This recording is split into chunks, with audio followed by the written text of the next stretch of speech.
Ano pangalan mo? Bakit mo binibigyan ng sakit to? Yung batang to. Oo. Tanggalin po natin yung singsing para hindi po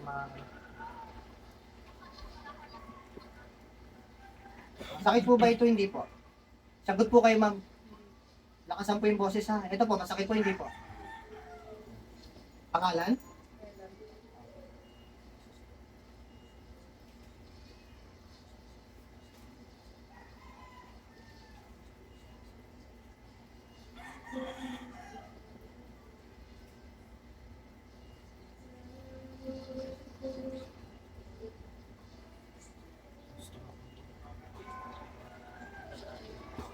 Pangalan mo? Pangalan mo? Pangalan? Pangalan? Ay, mas matagal ang pangalan. Ano pangalan mo? Ha? Ano pangalan mo? Aray! Aray! Ano pangalan mo? Bakit mo binibigyan ng sakit to? Yung batang to? Ha? Ano kasalanan sa'yo nito? Bakit mo binibigyan ng sakit? Aray! Ha? Makikipag-usap ka sa akin, hindi? Ha? Aray! Anong kasalanan ng batang to? Bakit mo binibigyan ng sakit? Ha? Ano pangalan mo? Aray! Ayaw makipag-usap?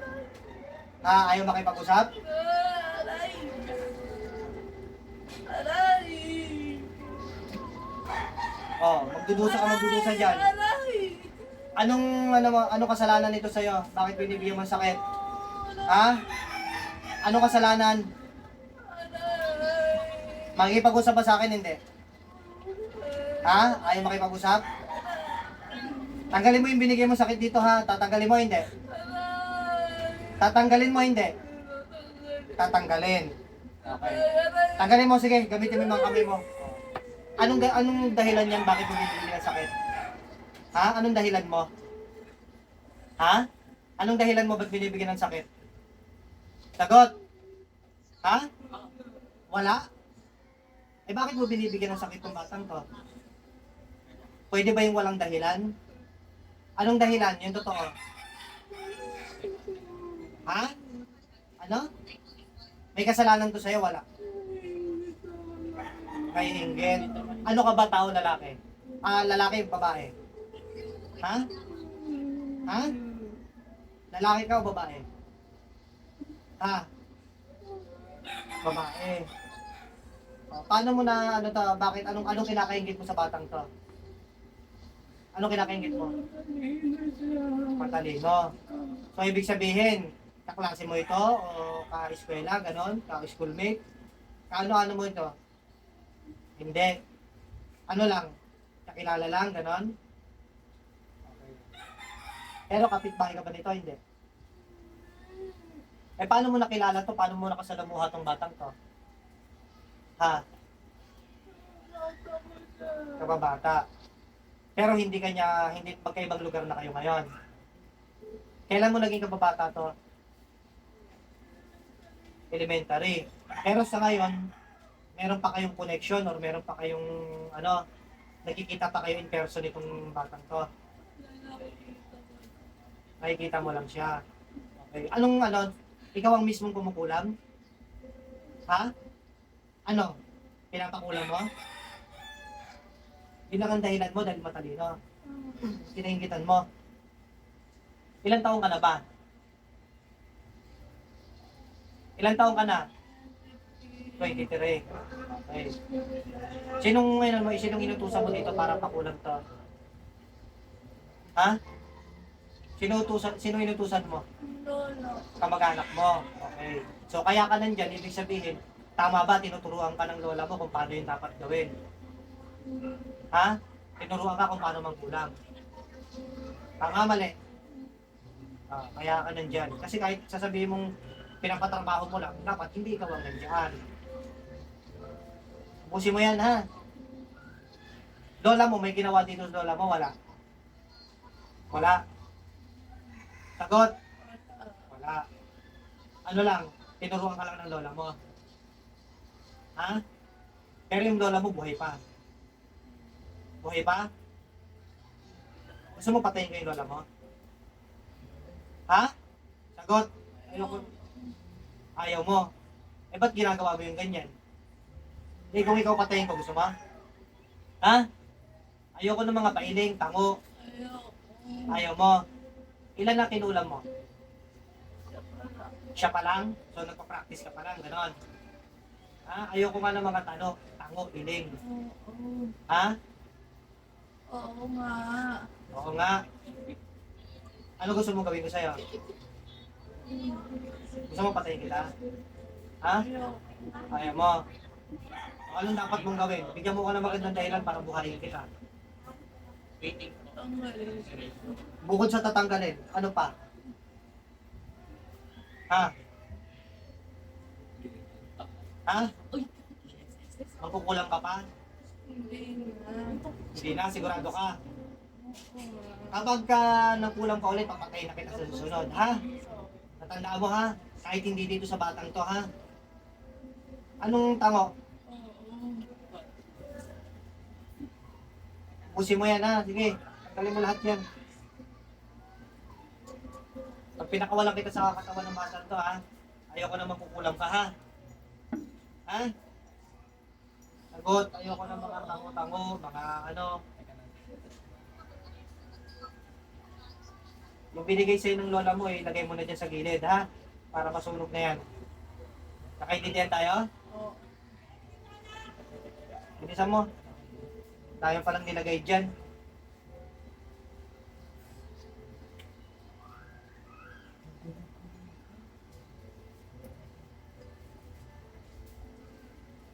Humingi nga ng tawad sa Panginoon Diyos, pati sa batang to, ha?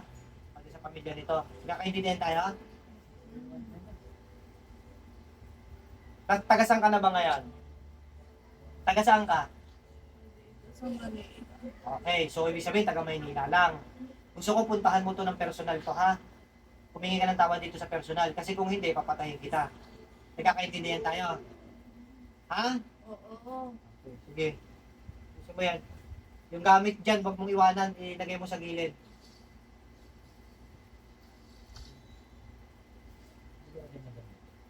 Kapag kaano, dalawa kayo ng lola mo, papatayin ko. Nagkakaintindihan tayo? Alam mo kaya kitang patayin, pati lola mo? Ha? Oo. Huwag ka namang kukulam, ha? Binibigyan kita ng pagkakataon ngayon, bata ka pa. Pero magbalik loob ka sa Diyos, ha? Tsaka tiisin mo yung sakit na babalik sa'yo.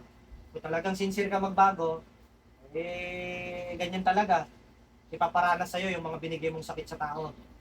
Tanda mo, ha? Pag nagbalik loob ka talaga ng tunay sa Panginoong Diyos, pag gumaling ka, gagaling ka. Mabubuhay ka. Ha?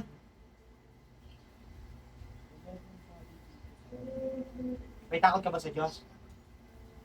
Ha? Meron, wala? Meron.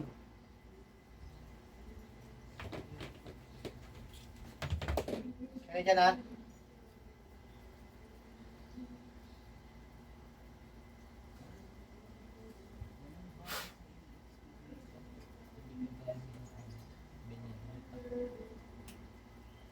Gising po, ma'am. May naalala kayo, ma'am? Sagot po kayo kung meron, wala. Wala. Pero hindi nyo alam na nagaganyan-ganyan kayo.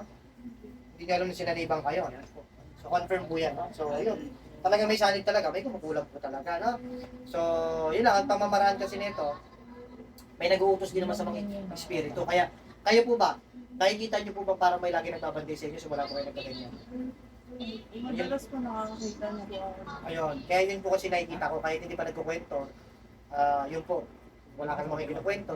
Kasi nakikita ko dito kay ma'am, laging may nakikita, nakabantay kasi masamang espiritu po yung nagbabantay sa kanya para magbigay ng sakit. Kumbaga, yung tao yun, nag-uutos sa masamang espiritu. Pero syempre, dahil makukulam yan, ano pa rin yung damay, yung talaga makukulim. So, ganito na lang ma'am na. So, kaya wala kayong alam sa nangyari na na kung sino yung gumagawa sa inyo, nakababata ninyo, wala rin kayong duda, wala rin kayong idea, wala pong ganon. Wala po. Sinasabi, kababata daw po ninyo. Pero, sige po. Okay lang ba kayo? Pakita ko sa kanya yung video. Hindi kayo makapagpa yung may kasi. Hindi naman po kasi ako may mga advice naman po. Para at least aware din po siya na hindi lang po sa ibang tao nang gagaling na sinasaniban siya.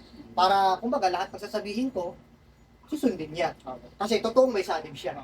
No? Kasi hindi ko alam kung almost 10 minutes or 10 minutes mahigit na may nakasanib po sa inyo. Na nagsasalita, nakakausap, nag-aaray-aray. So, hindi alam ni ma'am yun. So, may sanib.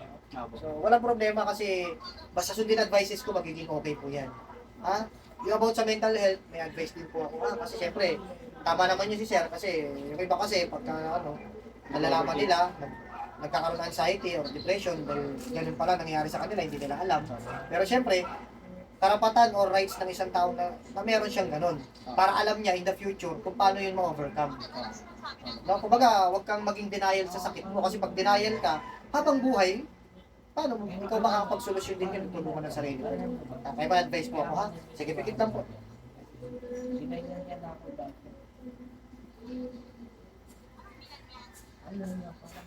Sige po, dinat po. Pakiubos ito.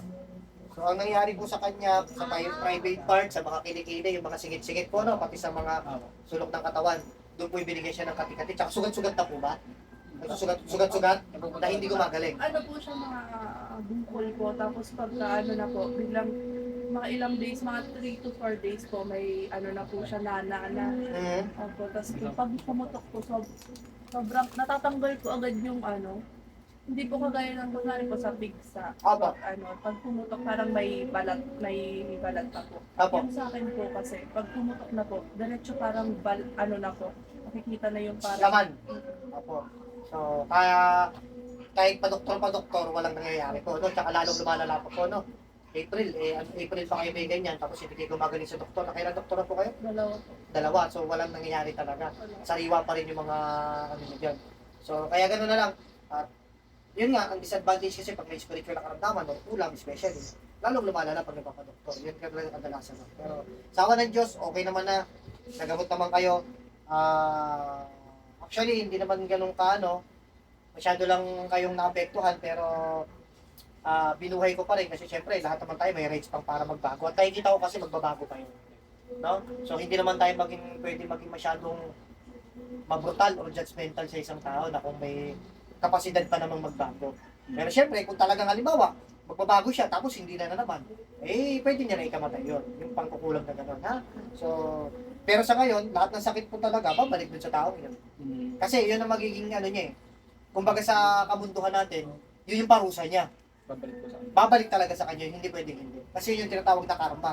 Ang karma kasi, good or bad karma, walang nakaka-skip dyan. Si Lord lang. Kapag golden rule yan, liban kay Lord. Lahat sakop tayo ng karma. Hindi pwedeng yung itong taong to, skip sa karma, ito siya hindi. Kasi meron ng good karma, may bad karma. So, yun po. Check natin sa kamay po.